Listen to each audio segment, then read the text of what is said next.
Israeli forces vow response to Iran's attack despite calls for restraint. Israelis awaited word on how Prime Minister Benjamin Netanyahu would respond to Iran's first-ever direct attack as international pressure for restraint grew amid fears of an escalation of conflict in the Middle East. Netanyahu on Monday summoned his war cabinet for the second time in less than 24 hours to weigh a response to Iran's massive weekend missile and drone attack, a government source said. While the attack caused no deaths and little damage, thanks to the air defenses and countermeasures of Israel and its allies, it has increased concerns that violence rooted in the Gaza war is spreading and fears of open war between the longtime foes. Israeli military chief of staff Herzi Halevi said on Monday that this launch of so many missiles, cruise missiles and drones into Israeli territory will be met with a response, but gave no details. Iranian Deputy Foreign Minister Ali Bagheri Khani told state TV on Monday night that Tehran's response to any Israeli retaliation would come in a matter of seconds, as Iran will not wait for another 12 days to respond.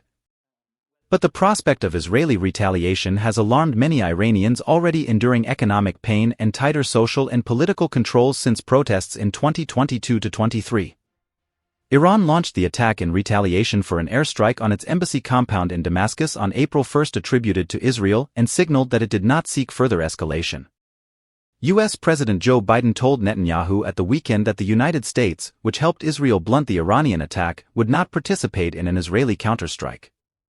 Since the war in Gaza began in October, clashes have erupted between Israel and Iran-aligned groups based in Lebanon, Syria, Yemen and Iraq.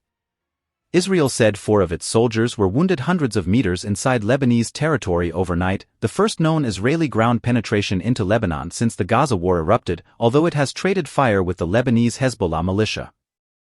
"We're on the edge of the cliff and we have to move away from it," Josep Borrell, the European Union's foreign affairs chief, told Spanish radio station Onda Cero. French President Emmanuel Macron, German Chancellor Olaf Scholz and British Foreign Secretary David Cameron made similar appeals. Washington and UN Secretary-General Antonio Guterres also have called for restraint. White House National Security spokesman John Kirby declined on Monday to say if Biden had urged Netanyahu in talks on Saturday night to exercise restraint in responding to Iran. We don't want to see a war with Iran. We don't want to see a regional conflict, Kirby told a briefing, adding that it was for Israel to decide whether and how they'll respond. Foreign Minister Israel Katz said he was leading a diplomatic attack, alongside Israel's military response, writing to 32 countries to place sanctions on Iran's missile program and proscribe its Revolutionary Guard Corps as a terrorist organization. U.S. Treasury Secretary Janet Yellen said Iran's actions threaten stability in the Middle East and could cause economic spillovers. The U.S. would use sanctions and work with allies to keep disrupting Iran's malign and destabilizing activity, she added. Some analysts said the Biden administration was unlikely to seek to sharpen sanctions on Iran's oil exports due to worries about boosting oil prices and angering top buyer China.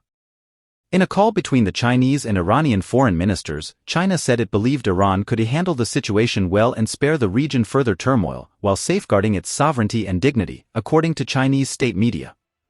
Russia has refrained from publicly criticizing its ally Iran but has also warned against further escalation.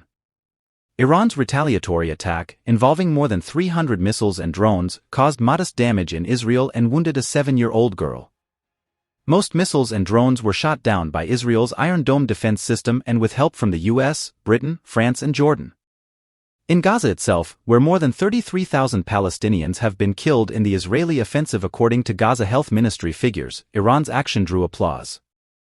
Israel began its campaign against Hamas, the Iranian-backed Palestinian militant group that runs Gaza, after Hamas attacked Israel on October 7, killing 1,200 people and taking 253 hostages, by Israeli tallies. British Prime Minister Rishi Sunak said the group of 7 major democracies were working on a package of coordinated measures against Iran. Italy, which holds the rotating G7 presidency, said it was open to new sanctions and suggested any new measures would target individuals.